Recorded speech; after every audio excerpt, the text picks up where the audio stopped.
Greetings and welcome to Engaging Religious Audiences for Social Change. This virtual event is focusing on how anti-racism is addressed in religious context. By highlighting the work of folks engaged in this often undervalued form of public scholarship, we hope to better understand the patterns, practice, and challenges associated with influencing and perpetuating social justice in religious communities. My name is Keenan Colquitt. I'm the program lead for the Diversity Scholars Network, which is a core initiative in the National Center for Institutional Diversity. The Diversity Scholars Network. The Diversity Scholars Network is a scholarly community committed to advancing understandings of historical and contemporary social issues related to identity, difference, cultural representation, power, oppression, and inequality as they occur and affect individuals, groups, and communities and institutions. We are proud to sponsor this program in collaboration with NCID's Anti-Racism Collaborative, a strategic space for engagement around anti-racism research and scholarship, and part of the Provost's Anti-Racism Initiative. On behalf of the Diversity Scholars Network and the Anti-Racism Collaborative, we welcome you.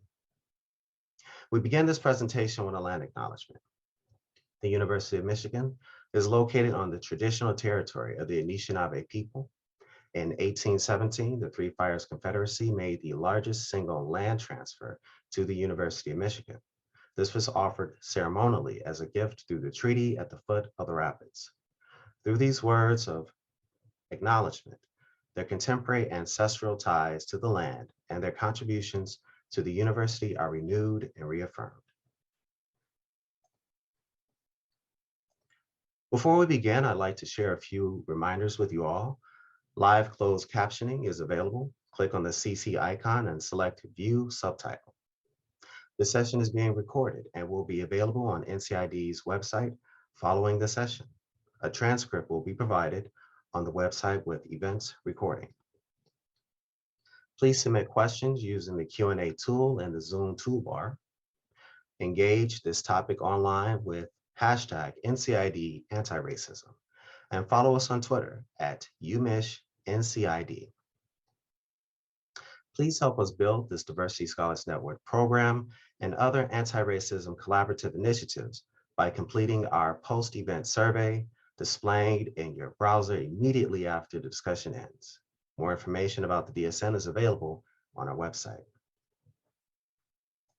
Now to our panelists. Dr. Samira Mehta. Dr. Mehta is an assistant professor of women and gender studies, Jewish studies. Her research and teaching focus on the intersections of religion, culture, and gender, including politics of family life and reproduction in the United States. Her first book, Beyond Chrismica, The Christian-Jewish Blended Family in America, was a National Jewish Book Award finalist.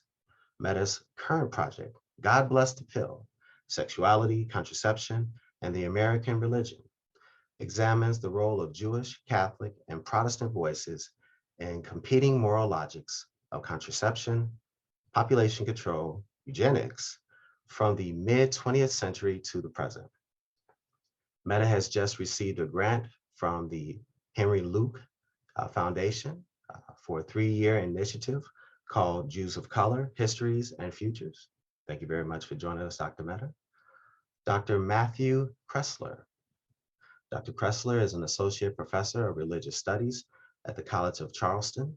He is the author of Authentically Black and Truly Catholic, The Rise of the Black Catholicism in the Great Migrations, and is currently working on a history of white Catholic racism in the 20th century.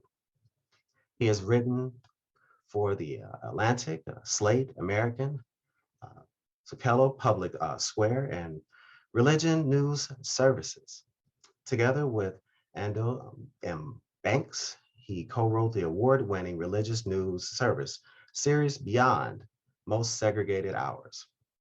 He is also a member of the Charleston Area Justice Ministry, a grassroots collaboration of more than 30 congregations coming together to make the Low County a place that is just and equitable for all.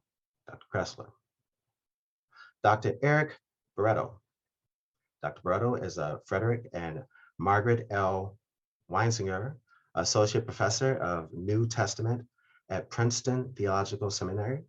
He is the author of Ethnic Negotiations, The Function of Race and Ethnicity in Arts 16, in Acts 16, excuse me, and the co-author of Exploring the Bible. As a Baptist minister, Barreto has pursued scholarship for the sake of the church, and he regularly writes for and teaches in faith communities around the country. He is also a leader in the Hispanic Theological Initiative Consortium, an organization comprised of some of the top seminaries, theological schools, and religion departments in the country. Dr. Barreto. And Dr. Nancy Khalil is an anthropologist and assistant professor of American culture in the University of Michigan and a 2018 LSA Collegiate Fellow, American Culture. Her forthcoming book, Imams of U.S., under contract with Stanford University Press, is based on a multi-year research project of Islamic Higher Education Institute and religious clerks or imams in the U.S. Her project argues that ethnographically depicts how bureaucratic policies such as visa offerings and approval and state-led higher education degree granting authority can shape how decentralized religions regulate, credential, and recognize their religious leaders and institutions in the United States. Dr. Khalil. And now our moderator, Dr. Melissa Borja. Dr. Borja is a 2022 Anti-Racism Collaborative Research Community Impact Fellow and Assistant Professor in the Department of American Culture at the University of Michigan. She researches migration and religion, politics, race, ethnicity in the United States and the Pacific world, with special attention to how Asian American religion, beliefs, and practices have developed in the context of pluralism, migration, and the modern American state.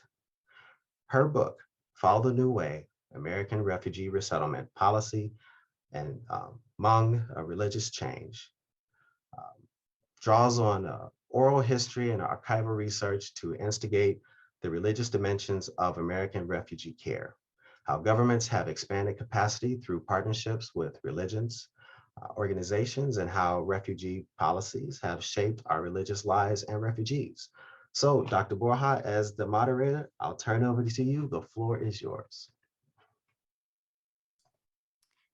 Thank you so much, Dr. Colquitt. Thank you to the National Center for Institutional Diversity for hosting and planning this wonderful event. And thank you everybody who is here today to listen to this conversation. If you're a panelist, participate in this conversation.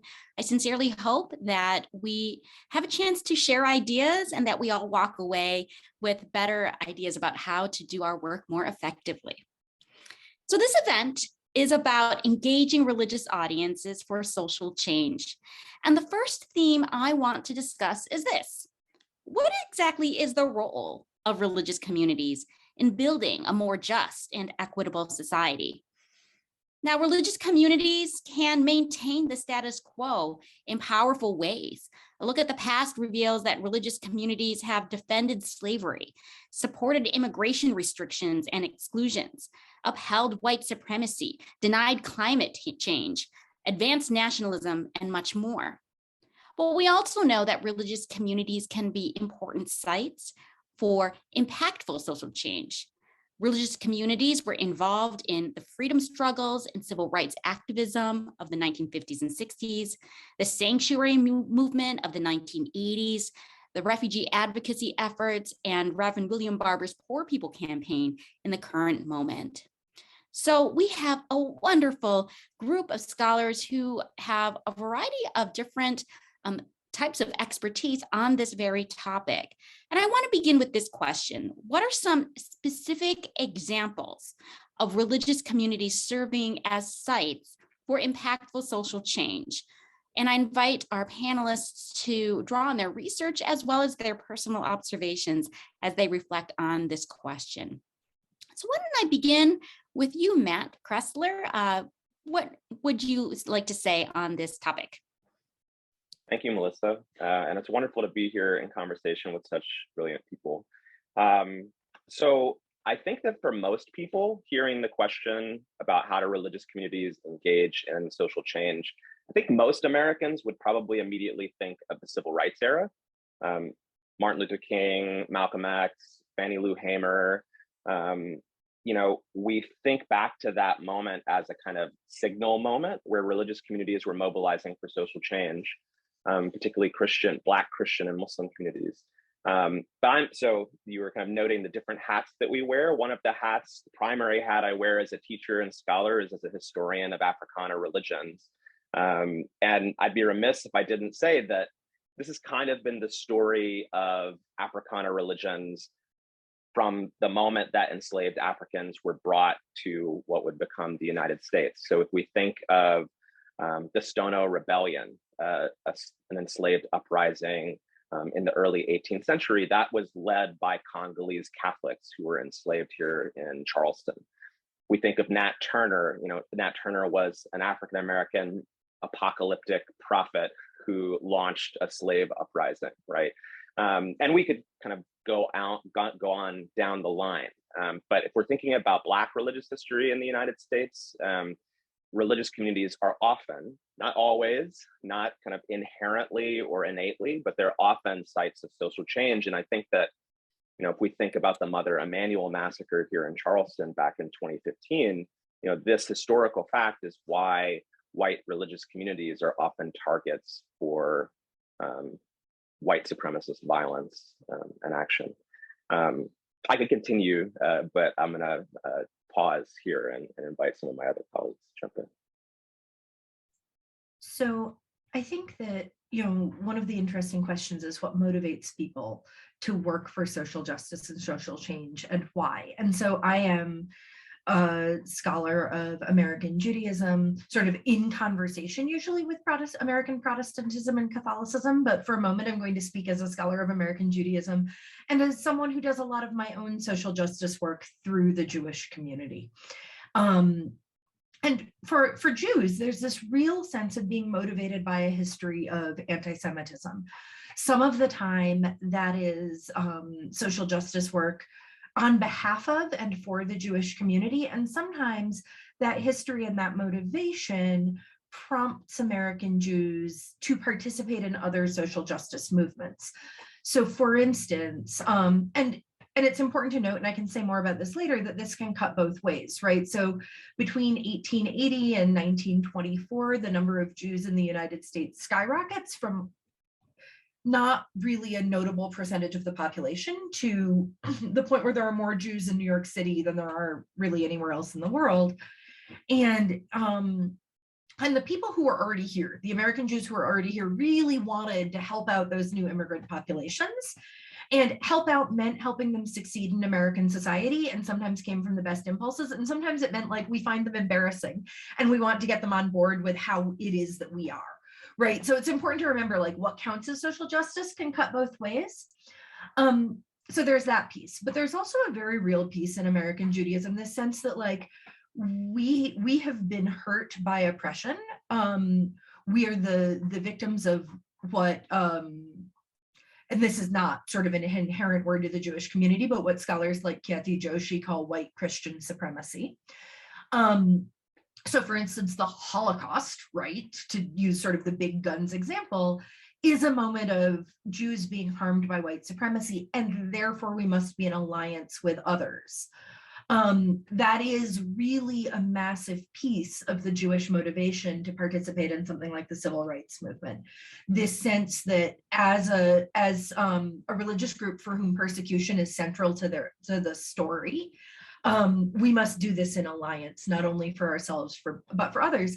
And that sometimes gets done at real risk. I went to graduate school in Atlanta, and the temple bombing, which you may know, if I'm going to date myself, but it's in the movie Driving Miss Daisy, occurs because there's an interfaith, interracial prayer breakfast there. It's not the first one. It's that sort of the white supremacists can't quite get themselves to bomb a white Christian church, but they can bomb a synagogue for doing this, right? So it's not the first of these prayer breakfasts, but it's the place where there's a bombing. If, for instance, to think of a more contemporary example, the Squirrel Hill shooting was in part prompted by alliances with HIAS, the Hebrew Immigrant Aid Society, and their work on resettling refugees in that moment, I believe, largely from Syria. And in fact, one of the primary groups that came to the support of that community was the Islamic Federation of Pittsburgh, not like because they already had this close working relationship. So, this sense of one's own persecution and the need to both fight against that and to fight as good allies in coalition is really, for many people in the Jewish community, a very strong mandate. Thank you for that. So it seems that that history is really very present in shaping how people are moving through the world and responding to injustices in the current moment. Now look at this on the other side. We know that religious communities are not always involved in social change in a way that is, I think, perhaps we could say positive. So the examples I gave at the very top of the conversation are a few salient instances of that. So my question is this: what stands in the way of religious communities being involved in justice work? I'd love to hear some specific examples, either from research or personal observation. Why don't you begin, Eric? Thanks, y'all. Three obstacles that I think I'm imagining here. The first is that I think, especially when it comes to communities that are privileged in some significant way in our culture, those religious communities tend to be homogeneous around race, social class, politics, and identity. So often these places, not all of them, but many places, can be ideological silos where the problems of marginalized communities may not reach the attention of folks in these communities, of people who look or are sitting next to them on a pew on Sunday morning, look like them, think like them, have a life like them. A second, and related to that then, is that there are certain communities, and I think here I'm thinking about Christian communities in particular, that can nurture a narrow imagination about who counts as a neighbor. It runs contrary to Christian teaching, but there are ways in which misformed theologies, misformed imaginations will nurture in people a sense, a narrow sense of who counts as a neighbor and who counts as somebody who we don't have to worry about as much. But I think the most important thing, the thing I've experienced most in the teaching I've done, especially in Christian churches, is that in a lot of these communities, it's not often a lack of will. It's not that they don't want to, but often that they don't want to get it wrong. They know, in these Christian communities, that when politics and advocacy mix, sometimes things go awry. So they're worried about that, but they also worry that they know that there's stuff they don't know. They don't know where to start, and they don't know what the work might look like for them. They know what it shouldn't look like for them, but positive examples, I think, are sometimes more fleeting. So this is one place where public scholarship could be so helpful in this work. If we as scholars can help these churches understand the wider historical context of their local communities, for example, or how is it that this community of faith has reached the kind of privilege that it has, we can provide that historical context as a backing, but also we can also provide theological and scriptural resources to help these communities imagine this work not as additional or secondary or tertiary parts of faithfulness, but at the very heartbeat of what it means to be a person of faith, a religious person. I really like the way that Eric talked about what it is how your imagination is shaped. I talked about the ways in which experiences of white Christian supremacy really sort of shape the Jewish imagination in ways that give it a passion for justice. I think that it does sort of two things as well. There are 3 points that I want to raise, but I think 2 of them tie to this white Christian supremacy piece. The first is that experience can create fear. Right? Remember that I gave the example of the temple bombing. That wasn't the first interfaith, interracial prayer breakfast. It was, however, the one that could get bombed. So the Jewish community now is rightfully very proud of being disproportionately represented in the civil rights movement. So if you think of the number of white people who were involved, a higher percentage of those people are Jewish than is of the white American population. But it was a really small percentage of American Jews who were involved. People were scared. They were scared because they're more vulnerable, right, than like the white Presbyterian church that they collaborate with because of the realities of anti-Semitism. So that same thing that can be a motivator can make you afraid to act. The second thing, and I think that this is really hard when you've been hurt by something in the way that Jews have been very badly hurt by white Christian supremacy, it can be really hard to see the ways in which you've benefited from it. So if you drop that word Christian and you just think about whiteness, there's a real move in certain sort of European descended Jewish communities to say, no, Jews aren't white. And what they mean is, please don't erase centuries upon centuries of anti-Semitism. And there have been times in which Jews have been seen as racially other. And on the one hand, that's completely true. On the other hand, in the United States, legally, Jews have always been constructed as white. They've always been able to vote more or less. It's like the early history is a little bit complicated, but it's not a racial sort of restriction on voting. It's never been legal in the United States to enslave a Jew because they're a Jew. They also have to be racially other. But to use more contemporary examples, things like the GI Bill after World War II are really how many white Jews and Catholics entered the middle class.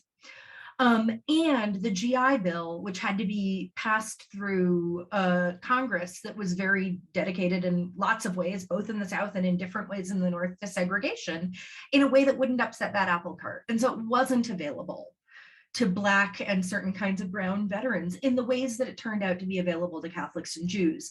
And so when Jews, out of a fear that anti-Semitism will be denied, also want to deny their whiteness, they deny some of the structural privileges that they have. And that can collapse the differences of how hard it is to get ahead, right? And that can make you a really bad ally.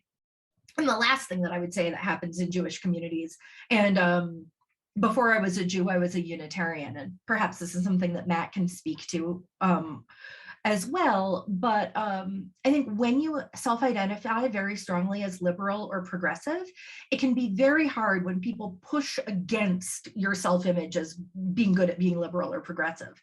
So if I, as a person of color in either a Unitarian or a Jewish setting, want to push against racism, and often it's structural racism, or I'm South Asian and so I'm wonderfully exotic, and people think that I should find that like interest complimentary, and I don't, it messes with their very dearly held self-perception to be like, hey, wait a minute, maybe there's something here you need to learn.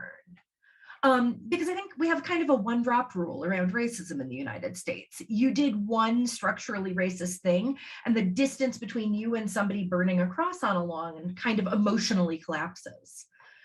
And that need to self-protect an identity can be a real obstacle to learning.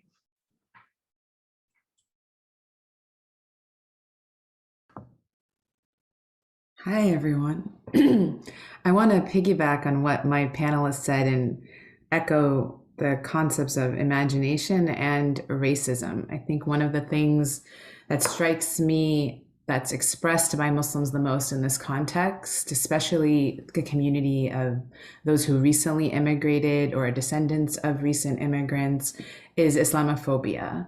There's this fear with the community of confronting issues related to social justice in case it might expose weakness with Muslims or a deficiency, a perceived deficiency in Islam in a way that can perpetuate misunderstanding of the religion and further discrimination against those who follow it. So this idea that Islam and Muslims are already vilified enough, and Muslims can feel that any public handling of what can be considered an internal issue especially will add fuel to this fire. In this context, one of the specific areas that I see it in my research is when it comes to spiritual and sexual abuse, in particular by those in leadership positions. And there's a common trope that we hear from victims that they have a fear of coming out publicly around these issues because they fear it will further perpetuate Islamophobia and tropes of Muslim men being necessarily violent and Muslim women necessarily victimized simply because they come from Muslim families or practice Islam. And while there are, of course, cases of spiritual abuse in all communities, including the Muslim one, the vast majority of Muslim leadership are, great and strong leaders. So this is kind of the context in which I hear a lot of resistance coming, especially from the community that I described. Thank you so much. Any panelists want to add any comments on this particular topic? Okay. I would like to think then about what helps religious communities get involved in justice work. I love this theme of imagination, of the presence of history. I think, Eric, you talked earlier about giving people models. So my question is this, what are some specific things that we can do to help religious communities have the courage to do meaningful justice work? Simira, do you want to begin? Sure. I mean, I think that really having good resources and sort of roadmaps is very important. I think that I'm thinking about Eric's comment at the beginning that people often know that there are things that they don't know. They also, when they forge ahead and try to do things, make mistakes because of things that they don't know. And then what you get is you get a situation in which someone was trying so hard and they end up, whether they're doing more harm than they would have if they sat still, they're doing harm. So for instance, I'm in a situation right now where kind of structurally, with the best of intentions, some folks who didn't really understand either the racial politics of what they were getting into or sort of how academic politics work, recruited a bunch of scholars and have a situation where structurally a collection of people who are largely women of color are being paid less to teach about racism than a group, a mixed but largely white group is being paid to learn about racism. This happened for lots of reasons. It didn't happen because anyone was awful or evil, but it happened because there were some sort of moments in the planning process where nobody thought, oh, what does it mean to have this led by white folks? And then when they tried to fix that problem, they didn't have a budget line for it, right? So they were juggling. And so I think having real resources and putting work into developing resources that are easily accessible and then promoting them across religious lines, right? Because different groups are going to get there in different moments. And I think that, part of what happens is religious groups are inherently siloed. So it might be that like the Baptists or the Unitarians or the Catholics or the Muslims have good resources for this that the Jewish colleagues that I'm thinking of didn't necessarily think to look for, right? So how do you communicate? How do you create sort of conversations so that people can learn from each other's mistakes? And how do you also cultivate a kind of, and this is where Loretta Ross of Smith College and of Sister Song talks a lot about, instead of having a call out culture, having a call in culture. How do you help people learn from their mistakes and feel supported in taking the risks that result in making those mistakes without getting canceled because they screwed up when they had the best of intentions and were stretching themselves beyond what they could execute perfectly? I really like that. I really like the emphasis on giving people space to grow and having a spirit of generosity, knowing that we're probably going to mess up a lot, and helping people feel okay with taking the steps that they are able to do. If I could just offer a couple comments about what I've observed in my own work with regard to refugee resettlement. And I will add that I'm thinking about this as a scholar of refugee resettlement and advocacy, but also someone who, on the day I submitted my book manuscript on refugee resettlement, had my congregation agree to help with a big refugee resettlement project in Indianapolis, where I live. One thing that's interesting is that refugee resettlement has never been popular in the United States, ever. There has never been a majority in public opinion polls. expressed a commitment or willingness to resettle refugees in the US, going back to the 1930s up through the 21st century. So it's kind of a miracle that anyone is involved in refugee resettlement and any refugees at all get accepted in the United States. But one thing that I've been thinking about a lot is Eric's point about who is our neighbor. And one concern I've often had about the discourse of welcoming the stranger is the fact that a lot of the people who we are interacting with, people who are refugees and immigrants, are not actually strangers, but people we know. And it is, in fact, relationships that has often motivated people to get involved in refugee work. Maybe they have a relationship with somebody who was in Vietnam that they had worked with during the war. And in the United States, they were horrified by what happened in the aftermath of the fall of Saigon, and therefore they got involved with refugee resettlement because they owed it to that person they know and love. We saw something similar in the aftermath of the fall of Afghanistan earlier in the past summer. And so I think a commitment to honoring the relationships and honoring and caring for the people we know is a big part of why people do this work. I'm going to shift gears just a little bit to a theme that I think is really important for us to discuss. When we put together the people for this panel, I wanted to bring together people who I think were very thoughtful about how to do public scholarship in a way that is engaging religious communities, but also I wanted to make sure we have different faith perspectives represented here. And the religion scholar Khyati Joshi has written a really fantastic book called White Christian Privilege. And I think it's worth us discussing how Christian normativity plays a part in engaging religious audiences for social change. Of course, Christian normativity shapes all of American life, including justice work. And I wonder if we could talk now about how increased religious diversity in the United States has changed the landscape of doing social justice work. So Nancy, I'd love for you to begin. Thanks, Melissa. And I think I saw Dr. Joshi in the participants, so that's exciting to have her on the panel with us here. One of the things that I want to start with is just a framing that I think is really important for all of us to understand when we talk about Muslims and Islam in the United States. And it's a framing that's arguably a great strength, but it also leaves room for a lot of conflation and confusion in the US context.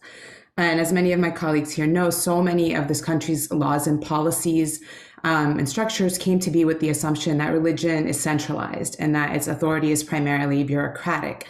The way that religion is protected, the way that it's recognized and assessed is based on the idea most often that there's a central authority that affirms that religion, who its leaders are, what its laws and rules are.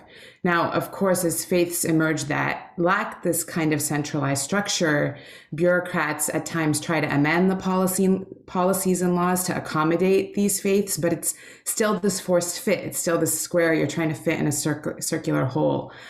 So all of this to say is that there is no unified Muslim voice or perspective, nor any singular Islamic theology, nor any church equivalent in the Muslim community, especially here in the United States, where we have this imagined religious freedom and no state intervention that fills that role, as happens in many of the Muslim majority societies. So as a result, when Muslims are split on an issue, none of them can really authoritatively claim that this is what Islam says or quote unquote speak for Islam. That's just not something that's possible. That said, I'd be hard pressed to find any Muslim that would argue against the importance of social justice work, no matter where they come from. That's just essential to so many of us. However, how you define social justice is heavily debated. And I think that's where we can see the biggest change in recent years, especially here in the United States. We have more Muslims who are emerging, who are setting aside the idea that they speak for Islam and instead focusing on basic human rights as social justice, even if those rights don't necessarily align with their own tenets or creed. It's very much in partnership with what we often hear today labeled as progressive politics.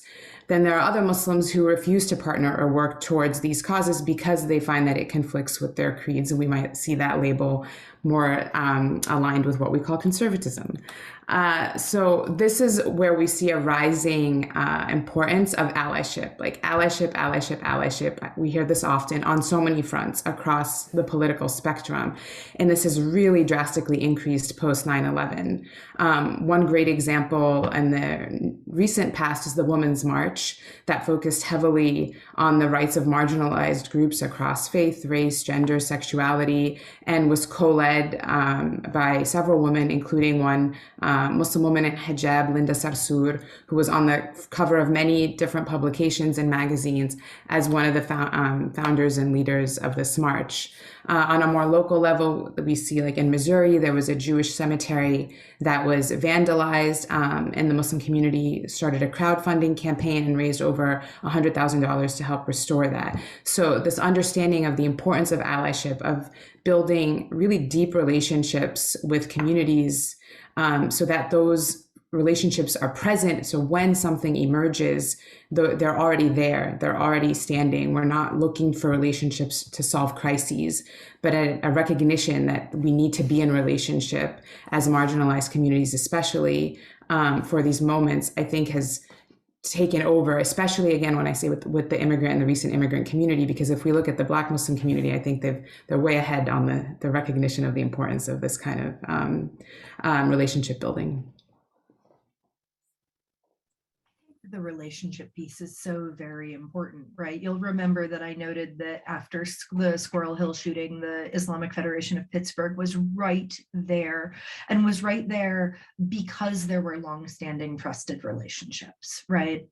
I think that another piece of what can be really important in terms of these marginalized groups, and then I want to return, I have some prepared thoughts, but I want to respond to some of what Nancy said because I think it's so vital, is to remember that when you're working together as marginalized groups, you don't necessarily all have the same sort of agenda and needs, and you have to maybe take a moment and step back and give a little bit. Nancy brought up the Women's March, and it was very, very present in my awareness, not the first Women's March, but the second one, that there were Jewish groups who, because of the pro-Palestinian sort of focus of the group, felt like that was a place where they shouldn't be. Now, I'm going to take a moment to suggest that part of what happens when you make coalition politics is you don't get to call all of the shots, right?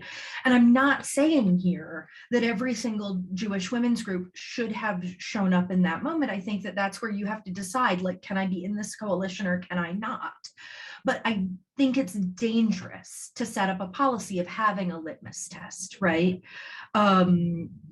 That is something where you need to think, and this is in the Jewish community, was very hard on Jews of color, who really, that is just not for many of us, the litmus test that we want, right? The question of Palestine. And for many younger Jews, that's not the litmus test that is appropriate because of differences in that community.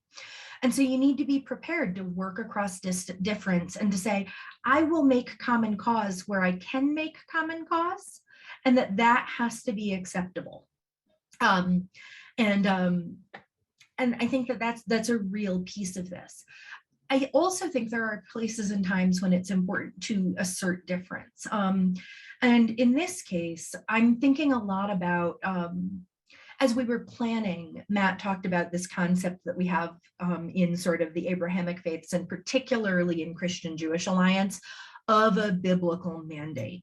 And I think that this is where you see white Christian privilege. And though I am here representing American Judaism, both as a scholar and as a Jew, I'm actually going to pass this off to my Baptist colleague because he's the Bible scholar. But to say, like, the Hebrew Bible and the Old Testament are not actually the same document. And I think that when we try to create common language so that we can make common cause, if we don't sit comfortably with the idea that difference is acceptable, what we run the risk of doing is erasing the majority opinions and folding, sort of, at least in the Jewish case, and I'm curious, Nancy, if this is true in the Muslim case as well, kind of running with the pieces that are acceptable to a Protestant majority, or maybe a Christian majority. And so, Eric, I'm curious as to what you might think about that sort of piece of coalition building. Yeah, I think what this idea of white Christian privilege helps, I think, clarify and elucidate is the sense that in this work, we start with certain underlying assumptions that we think we all are agreed on, right? So whether it's we all are into biblical text, or this text that we have is basically the same, right? So I think part of the challenge here, but also part of the opportunity, is for faith communities of all kinds of different religious stripes, when they're interested in common work, that this calls for us to dig deep into our individual faith commitments. This isn't about, it isn't about letting go of all our particularities in order to do work together, but how we hold those particularities. Can we hold them in a way that's both full of conviction and passion, because these are the things that we believe, but loosely enough to know that my neighbor, the person I want to work with, the person I want to be in this allied relationship with, might see the world on very different terms, starting in a very different place.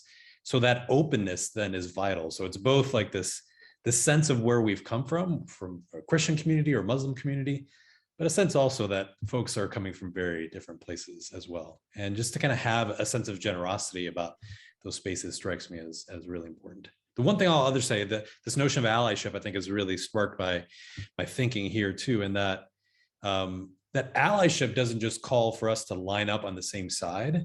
There is a deeply relational piece that I might associate too with the sense of love of your neighbor, that to be an ally is not just to pat them on the back and say, I agree with you, but to love them precisely because there are ways in which our neighbor is alike to us and ways in which they are quite different. And that love requires embracing both of those. Yeah, if I can piggyback on that, I mean, I'm loving just like noting the language that we're all sharing: relationship, allyship, neighbor, love. I think that all kind of lends itself to what you brought into the space, Eric, with the sense of like if religious congregations are going to engage in justice work, they have to be comfortable making mistakes, kind of learning from the communities that they're attempting to build relationships with. And so, in that spirit, I wanted to share, some of the experiences that I have being part of an interreligious, interracial justice organization in Charleston. Samira alluded to it, but, I think that the ways we often think about Christian normativity and the way kind of Christian concepts structure space, I've kind of experienced in the Charleston area justice ministry, increasingly in the attempt of the organization to be more inclusive, the kind of assumption that we're operating with what could be called like a monotheistic normativity or an Abrahamic normativity. So as a coalition of Protestants and Catholics, and becomes one of Christians and Jews, and then becomes one of Christians and Jews and Muslims, there's a kind of assumption that, well, we are all different, but we are all motivated, to the points that were already made, that we're all motivated by the same kind of impulse that perhaps comes from the Hebrew prophetic tradition that we all share, or from our sense of what the one God calls us to do. And first of all, as a member of a Unitarian congregation, this like really rankles the non-theistic Unitarians who like don't see their, in many cases, like see justice work as why they're Unitarian, not, as something they do from some sort of kind of, mandate from the Bible. But I kind of see myself wearing two hats in that spirit of allyship, of relationship. So when I'm kind of in my, if I'm wearing my hat as a leader in this organization, I'm often trying to push the organization to be more kind of self-reflective and inclusive of the ways they think, we think as an organization of our religiousness, right? So that, we're not excluding Buddhists, Hindus, non-theists, a whole range of people who don't think of religiousness in terms of biblical mandates or even theism. But on the flip side, when the Unitarians come complaining to me, part of, and I should say, like our congregation is an overwhelmingly white, overwhelmingly, highly educated and affluent community. When the Unitarians come complaining about, well, like, I wish they wouldn't talk about God so much, or I wish that like they would acknowledge that we don't have a biblical mandate, my message to them is, y'all, this is what it means to be in allyship and relationship with other organizations, right? Like, it's a matter of recognizing for the vast majority of the Black and white Christians, of the Jews, of the Muslims who are in this coalition, that is the language that speaks to their tradition. So it's kind of I think that the messiness of this conversation is really great, because I think that that's partly to Eric's, much earlier point. Like, I think that's often a barrier for people in engaging in justice work. But I think that is inevitably what happens when real human beings do real human things with each other. It's messy, it's complicated, and it's about learning.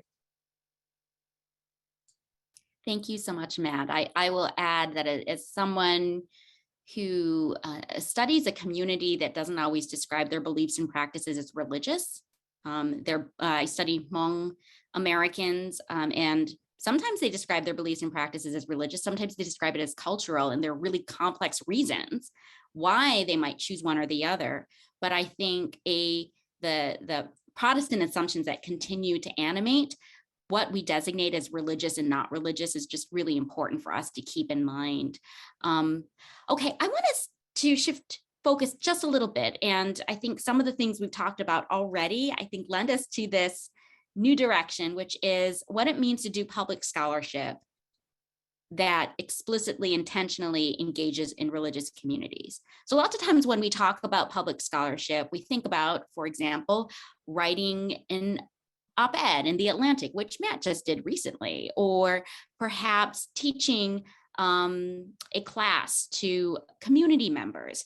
We often don't think about engaging in religious communities when we talk about public scholarship. I'll say that, maybe that feels that way to me because I'm coming from a big public university. It might look different if you're coming from a seminary, Eric, but I do want us to think about the work of doing public scholarship in a way that reaches out to faith communities. And so my first question is this: I'd like to know how all of you as public scholars have endeavored to engage in religious communities.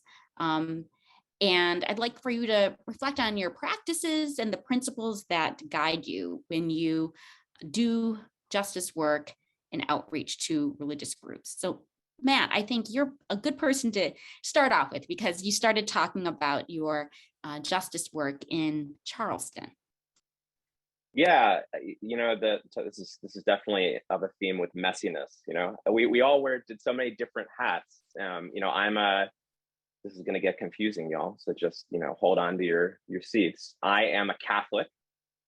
I am a Catholic who happens to be a member of the Unitarian congregation for a variety of reasons. I am a member of an interreligious justice coalition, right? And so which hat I'm wearing or which space I'm in determines what justice work looks for me at that moment. And as I was preparing for today, I was reflecting that, the things that get labeled public scholarship, in our, promotion portfolios, in, our bios, are probably the things I do the least amount of, actually, right? I might have an essay come out like once every half year. I am trying to tweet a little less frequently for a kind of spiritual discipline. But like, I am engaging, multiple days every week in this justice ministry. I'm a part of the racial justice coordinating team at my Unitarian church, where, we're really trying to press this overwhelmingly white congregation to really hold themselves accountable and grapple with what it means for this kind of white congregation to engage in anti-racist work within itself and in the broader community. As a member of a Unitarian church, but someone who still self-identifies and practices as a Catholic, I'm also in other spaces kind of challenging white Catholics in particular, but Catholics more broadly as well, to kind of reckon with the history of Black Catholics, for instance, to reckon with the ways that, to use Eric's term, Catholics have been misformed in terms of what it means to be kind of neighborly and Catholic. So yeah, I mean, I think that if we did a pie chart, a lot of us, I imagine, like would have the bulk of our pie chart in our local communities, whether that's a congregation, an organization, you know, talks that you're giving at that public library that you know, don't get tweeted out. But that's the bulk of, I think, our time spent on public scholarship, even though the academy often kind of not just like disregards it, but like kind of denigrates it to the, you know, in contrast to other ways.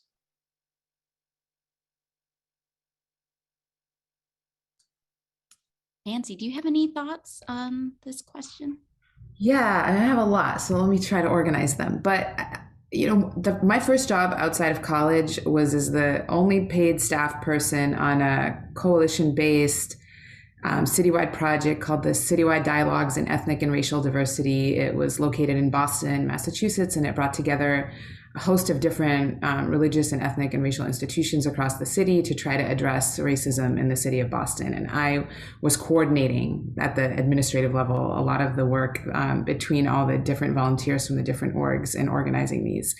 And then I went from that to being a Muslim chaplain at Wellesley College, where I worked for a number of years before I started academia, before I joined what we call the Ivory Towers. And while I was doing that community work, I was active in my Muslim institutions and my mosque, and it was very soon after 9/11. So there was kind of this avalanche of public speaking at churches and synagogues and libraries and Girl Scout troops and schools and whatnot. Like, what is Islam? Who are these people? And I gave hundreds of these talks, and I would probably do it all differently if I knew then what I knew now.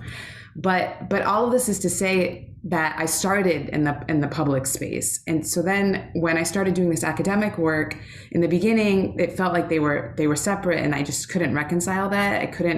I felt like it was like, am I American or am I Egyptian or am I Muslim? Like the identity crisis was happening at a professional level. Like, am I an activist? Am I a scholar? And the way I reconciled it personally is the way that I reconciled it professionally, which I had to find the harmony between them. And I insisted on that throughout. So one of the things that I've observed, and here at Michigan is a great example, I'm involved in this public engagement fellowship, and there seems to be this kind of two-pronged approach to public engagement. What we've mentioned here, I think, Matt, you talked about this as like the kind of more standard one. I'm going to write an op-ed, something that's scholarship but accessible in written form or in spoken form to a public audience. But then there's the, like, my sleeves are rolled up and I'm engaged on the ground working with communities. And I don't think that academics necessarily recognize both as public academic scholarship, right? The former, like you were saying, is the more popular, but both exist. And I think that's kind of where the movement is going, is how do we reconcile the academy to realize there's space for both of those. And so the project that I'm working on right now, I think, is a great example. Through that public engagement fellowship, I've partnered with a Muslim organization that investigates complaints of spiritual and sexual abuse in the Muslim community to try to create reports that are made available publicly for people to know about these instances as they're hiring and bringing in people into their community. And they had a case study that was a really great model to create a teaching tool from that can be used to offer best practices if an instance like this takes place in a community. How should a community respond? What are the best approaches? What are the areas they should be concerned with? So we're working on that together. So I find, and there's writing coming out of that, but there's also an actual case study that we're working on that will be workshopped in different Muslim spaces. So there are ways to collaborate, and I think that's where I see the academy going, but I'm a biased perspective. So this is all very exciting, and it leads very nicely to my next question, which is this: what are the possibilities that are enabled by engaging religious communities? What can happen when we do this well? Samira, could you respond to this, please? I think, you know, the possibilities are really interesting, and I think they have a lot to do with where you're located. I'm also at a big public university, and so I think it's really true that the things that in my tenure and promotion file that get recognized as public scholarship are much more like the Atlantic article and much less. It's not that it's not giving a talk at a local synagogue. It is maybe giving a talk at a local synagogue as a visiting scholar, but not being a member of a local synagogue that does a particular kind of work. And so in that, that doesn't mean you shouldn't do it, but it does mean, you know, the hats that you're wearing are being juggled, right? You might have a vibrant kind of life that is apart from your professional life that has to do with your activist work, with your public service work, the things that, you know, one might call volunteering, but that is really vitally important. And then you end up with questions like, you know, what happens when you end up in those settings and you've got a kind of scholarly expertise, but you're not there as the hired gun scholar. You're there as a member of the community who is, and not maybe a lay leader, maybe not a lay leader, right? Depending on how much time and energy you have to put into that world. So like, first of all, there's a lot that is being negotiated, and I think that's important. I think the potential is really building vibrant relationships between the university and the local community. One of my favorite things about my current job is that I'm sort of housed in the Department of Women and Gender Studies and the program in Jewish Studies. And I came here from a religious studies department at a private college that is loosely affiliated with a religious organization, but not a seminary, right? Like sort of a church with more than historic connections to the United Methodist, or a college with more than historic connections to the United Methodist Church. But in religious studies, I think for a variety of reasons, largely having to do with kind of complicated feelings about how religious studies is not theology, and I can answer questions about that, we all can later. There's sort of a hesitancy to say normative things. And in a women and gender studies department, I can say normative feminist things. I can say them in the classroom. I can say them in public spaces. I can say them as a scholar because we are in a department dedicated to equity across genders and sexualities, right? As a member of the program in Jewish Studies, which has a mandate to do public-facing work, I am supported in doing that kind of work, and there's a higher sort of recognition. And I think that those are models within the university that can be expanded on in other areas, right? What would it mean for religious studies departments to think more about public-facing work? What would that mean for sociology departments, right? I think there's a lot of space there, and there's movement and potential there. And I think that I'm in Colorado in a women and gender studies department. And so as you may know, women and gender studies in Wyoming, our neighbor to the north, was almost defunded. And it looks like that isn't what's happening, but it can kind of give the political moment that we're in can give a certain urgency to these things. And I think modeling with, working with local religious communities can provide models for other ways of working with kinds of local communities. I do think that realistically, given some of the sort of pressures that the academy is under, folks are going to need to think about, like, am I trying to reconcile those two identities? Am I trying to do them separately? And institutions are going to need to think about how they value those things, right? It's not that there isn't possibility, and it's not that it isn't important. It's that universities are better at recognizing things when they get glory. So Melissa, you were just nominated for like, what? Woman of the Year for the state of Indiana. It's very exciting. The University of Michigan is going to like that better than they like sort of the quieter work that you do, right? And there are lots of people who you work with who didn't get that honor. And I know that you're the first person to reflect the glory back on them, but you may not be able to reflect it strong enough for their institutions to value it, right? So there also has to be pressure to recognize that if we want those potentials to be realized. Thank you, Samira. I like that you brought up the theme of teaching, and very briefly, I'd just like to share, and also the theme of relationships between the university and religious communities. So for the past 3 years, I've had a grant from the Luce Foundation. It's a collaboration between Princeton's Office of Religious Life and the Migration and Refugee Service of the United States Conference of Catholic Bishops. And they've worked together to study the intersection of religion and refugee resettlement. And we've used these oral histories that we've collected in studying this to create curriculum that can be used in religious communities. So it's this combination of relationship with different institutions and education in religious spaces. And I will add that there's something really special about teaching in religious spaces, because I think that's often a place where people try to be their best selves, or they're encouraged to try to be better people.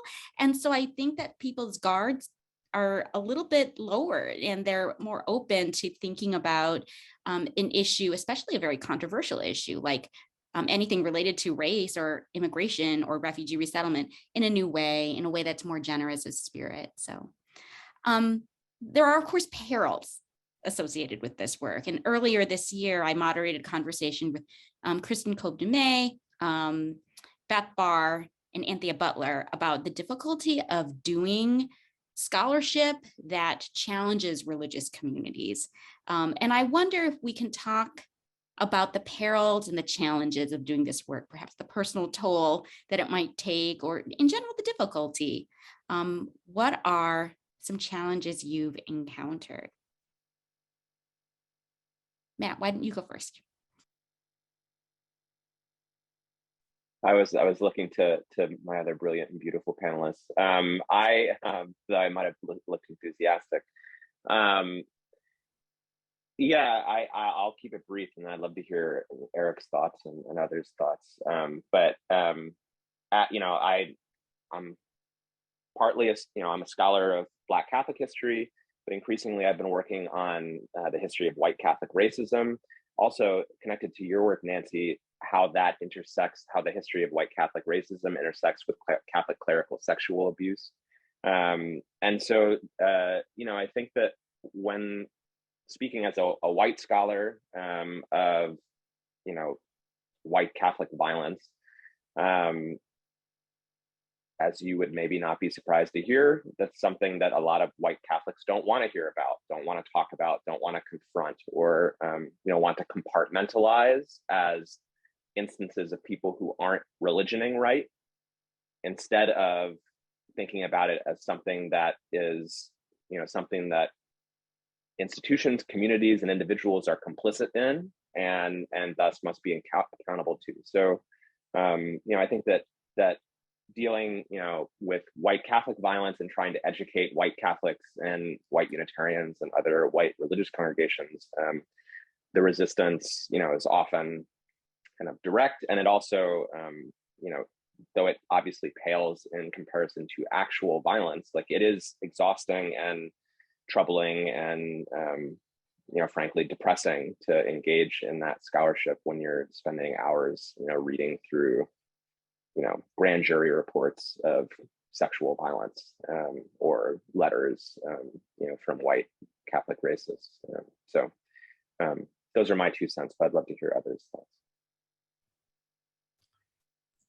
Yeah, one of the perils that my name, sorry, Samira, that's related to this in some ways, I think, is for those of us who are doing this public work in a minoritized body, so whether because of race or gender or a religious identity, that, I often get invited into spaces that are already friendly to the kind of things I would teach them.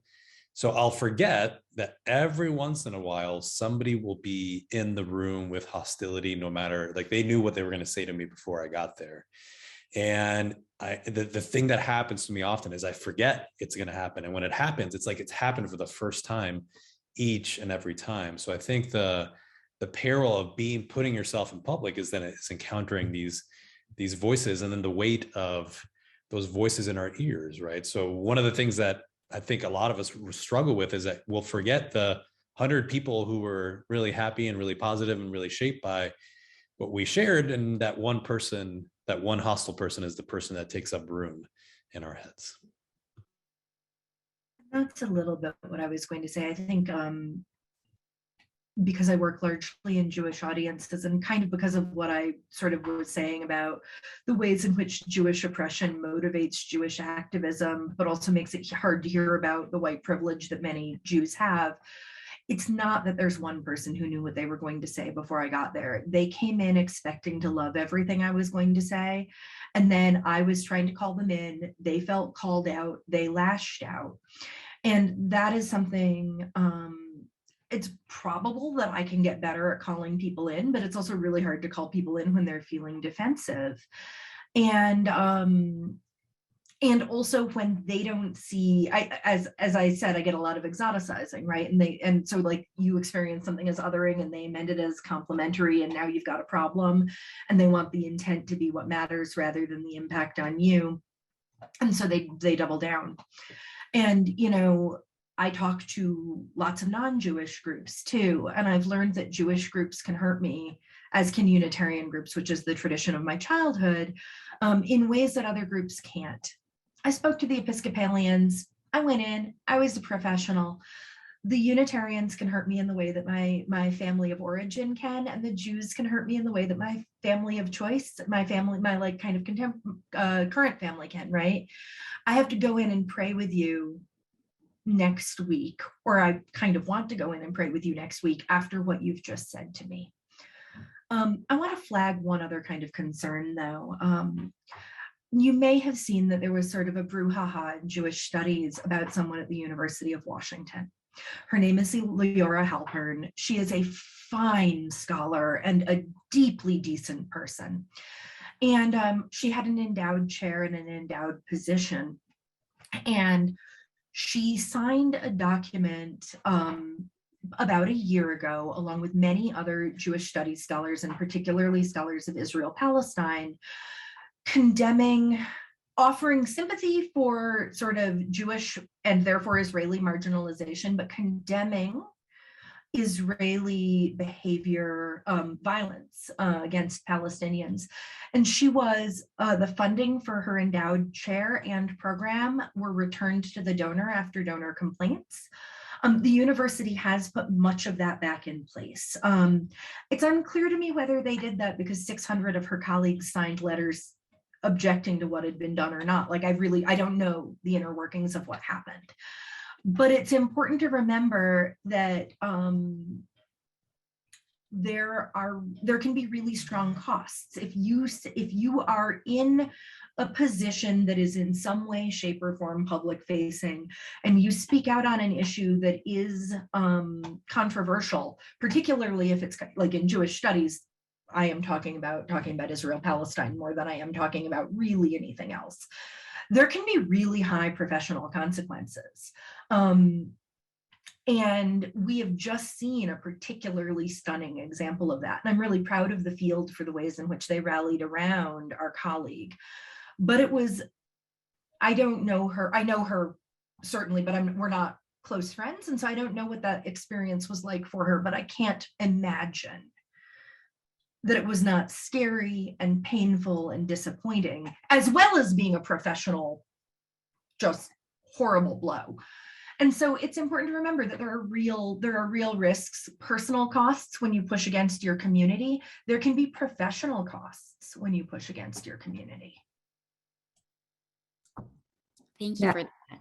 Oh, go ahead, Nancy. I was just going to quickly add, I agree with everything my colleagues here said, and especially what Samita just ended with, because I think the biggest peril in this work is that it can fail. It can backfire. There can be serious consequences, and that happens. But sometimes those failures can transform to successes, but a lot later after other events take place, and they can be a seed. So finding the fuel that can sustain you in the face of those failures, conversations like this that make you aware you're not alone, that this work has value, I think is really critical, because failure is a part of this process. That's the type of wisdom that I think lends well as an introduction to our final question that we have planned. And then we'll have about 15 minutes for Q&A. And I've already seen some lovely questions coming in through the Q&A function on Zoom. So thank you for that. I guess my last question is this.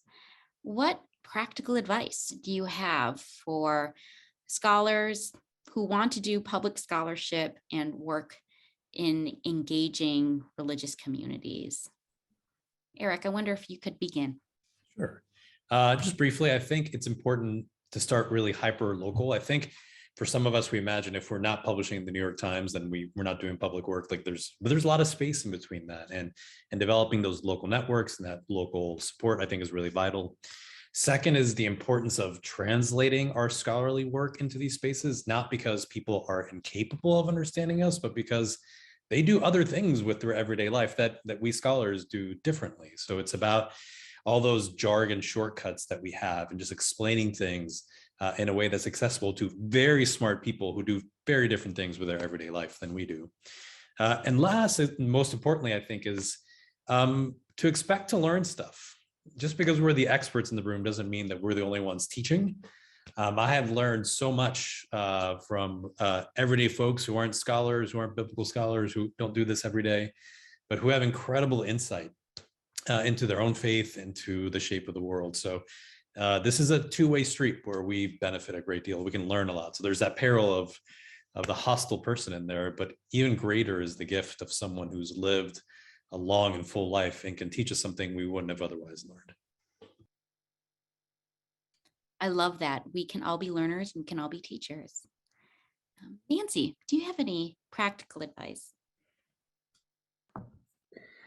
I'm just going to reiterate things that I've said that are important. One, developing relationships because we're human and because we should be in relationship with those around us, and not because we're trying to solve a crisis or put out a fire that just emerged.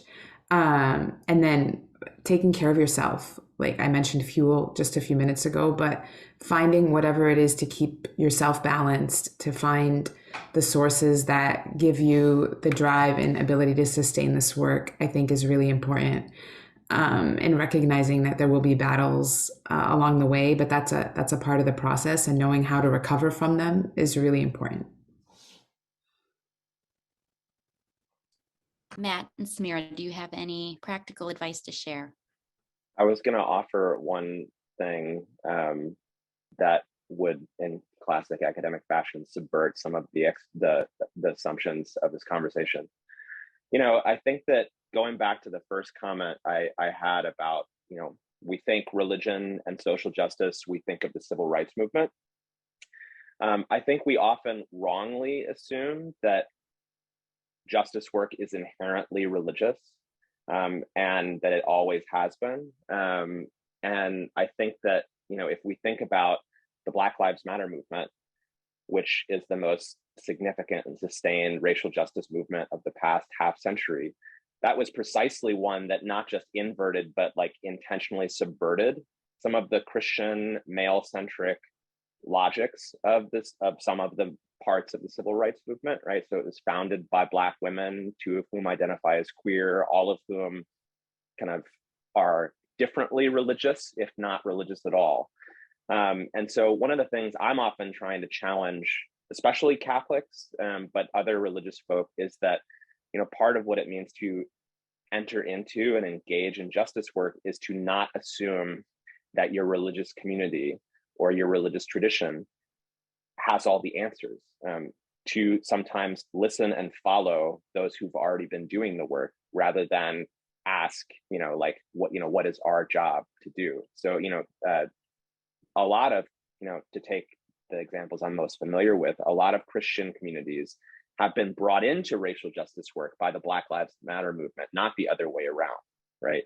So it's not that it was, Black and white Christian communities that were like launching a movement for racial justice. It was quite the opposite. It was, young people in streets were literally rising, across the country were rising up and saying, this community, has failed us. The society has failed us. So I think that, not to subvert, to do a little bit of subversion and say that, it sometimes also means religious communities need to engage in coalition building and listening and allying to organizations that, yes, may not hold the religious assumptions of your communities, and in fact may challenge those assumptions, right? Which there are a number of questions if we can get to them about how the LGBTQ community intersects with religious kind of justice initiatives, which I think is really important. The Black Lives Matter movement is a really incredible example of one that I think is challenging religious communities as much as it challenges kind of broader kind of white supremacist structures in the society.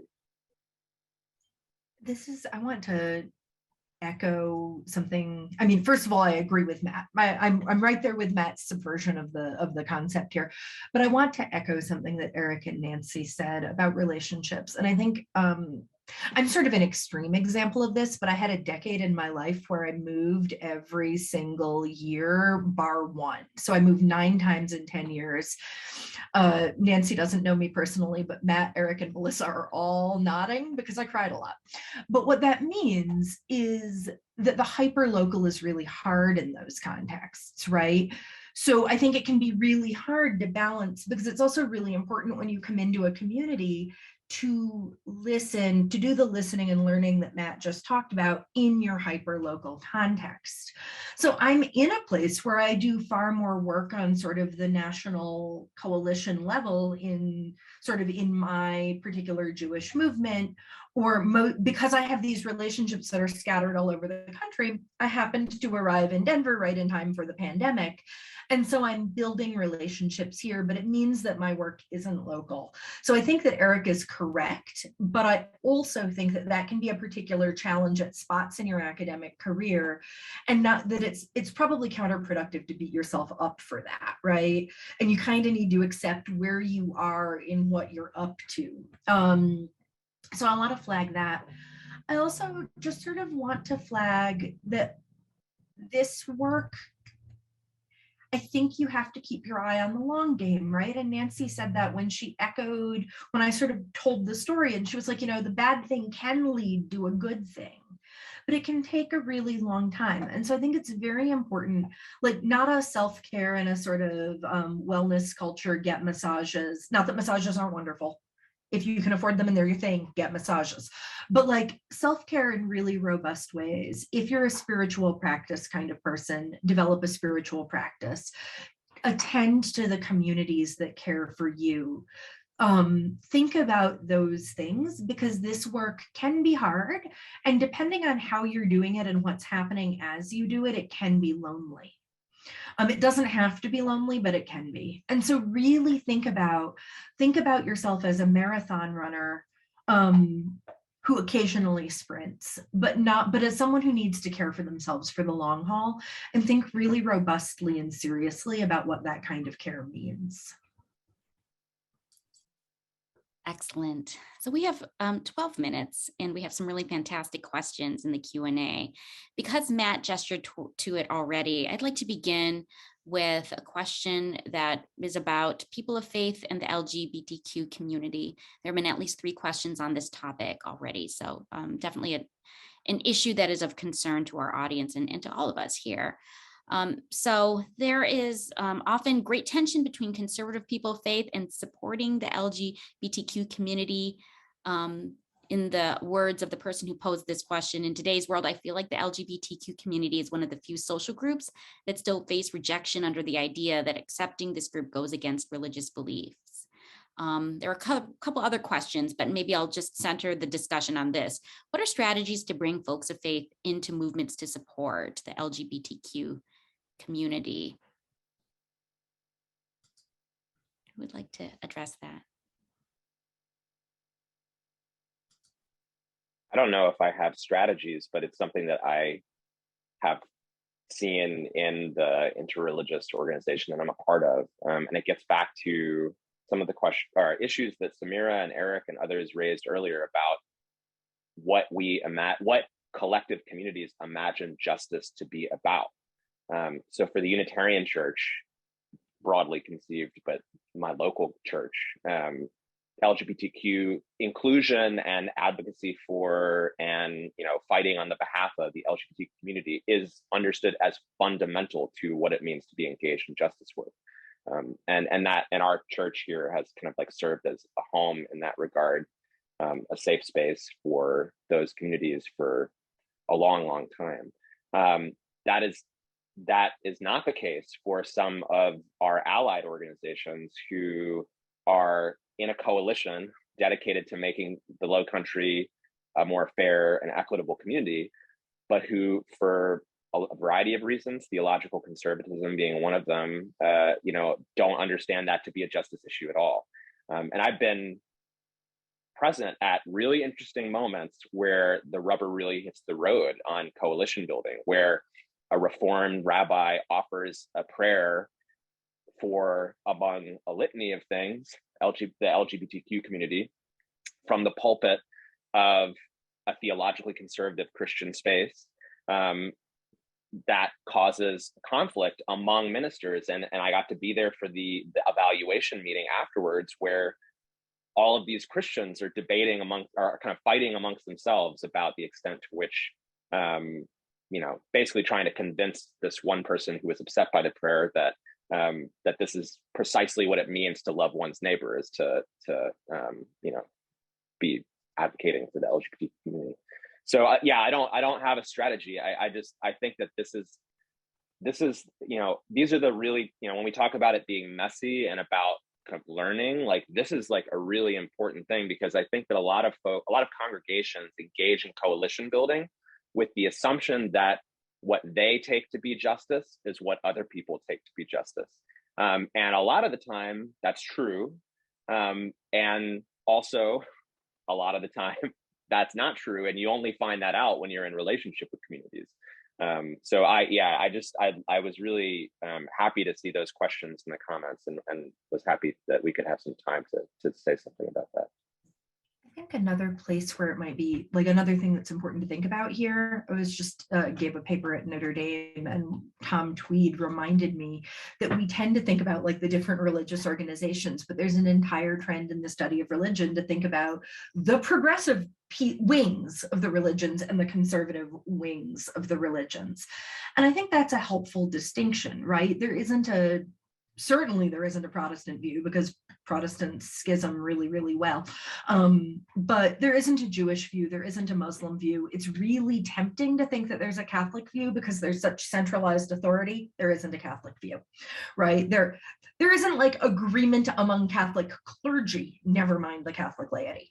And so to do two things, right? And one is to not argue with LGBTQ folks about their experience of a religion by saying, no, that isn't what Judaism, Islam, the Baptists, the church thinks. That may not be what you think. That may not be what your community in that tradition thinks. That doesn't mean that they didn't experience and have the pain that they had. And that doesn't mean that they're not processing it and making the choices in ways that are right and authentic for them. But also to remember that your closest shared value people might, in a lot of ways, be your fellow progressives and not the fellow members of your tent, right? I have a lot more in common in terms of values with probably everyone on this call than I have with certain other communities in American Judaism. Right. And that's just sort of a given. The first personal conversation I ever had with Eric, I asked him what kind of Baptist he was.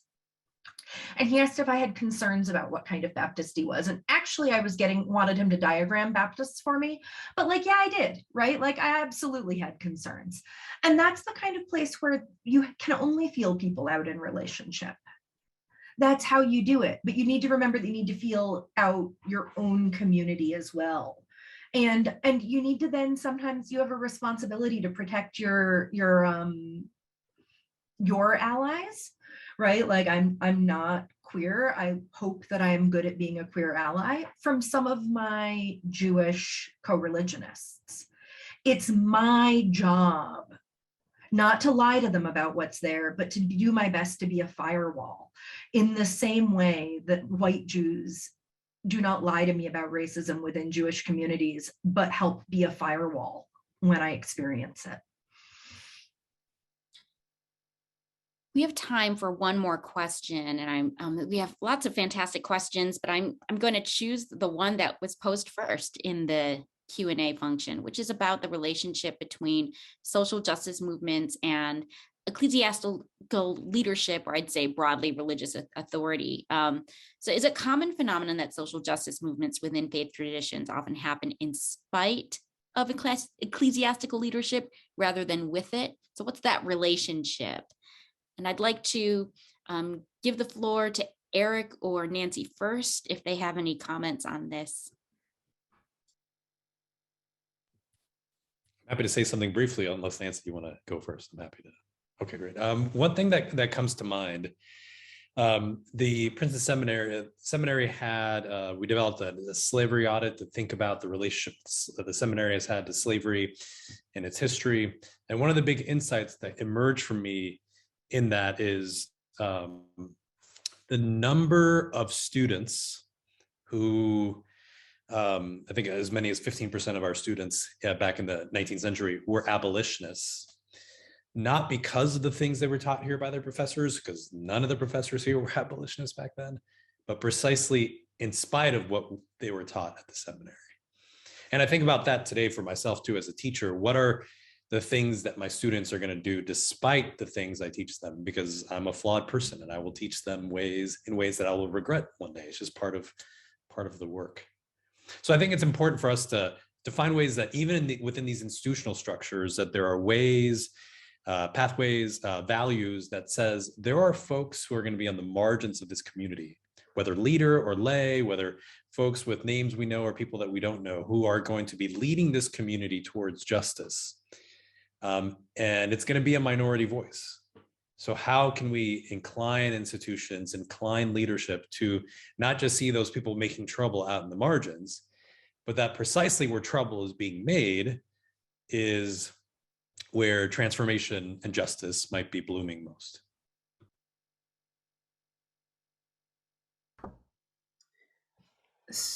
So I'm gonna keep my answer US-centric because I think that's what we've mostly been talking about, and because it gets very complicated once we step outside the borders of this country. But the vast majority of Muslims in this country don't have any ecclesiastical leadership.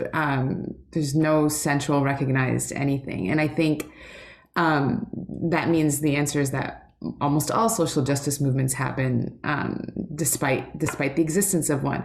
With that said, there's still a fraternity, and fraternity is the right word here, of Muslim men who are seen as leaders and authorities, who have public platforms, who are looked to for rules and for guidance and understanding. And so I think because there's an absence of a formal body that ordains, you do see a lot of social justice work that happens around this leadership and critique of this leadership that can take place. And we talked about call out and call in before, but both taking place in sometimes public and sometimes private arenas. So it's all there. Thank you so much. Well, this has been a wonderful conversation. Before I hand it over to Dr. Colquitt to talk about some last minute housekeeping issues, I just want to say thank you to the panelists, and also identify the fact that there are many more religious voices who could be part of this conversation who weren't. This is both the beauty, the possibility, and the peril of doing a conversation about religious life and social justice. How can we be more inclusive? It's hard when we only have space for a handful of people. So I just want to note that this conversation could have looked really different if we'd had a Buddhist and a Hindu and a non-religious person participating in this conversation. But I am so thankful for all of your thoughts and practical bits of advice. Thank you to all of you. So Dr. Colquitt, do you have any final thoughts?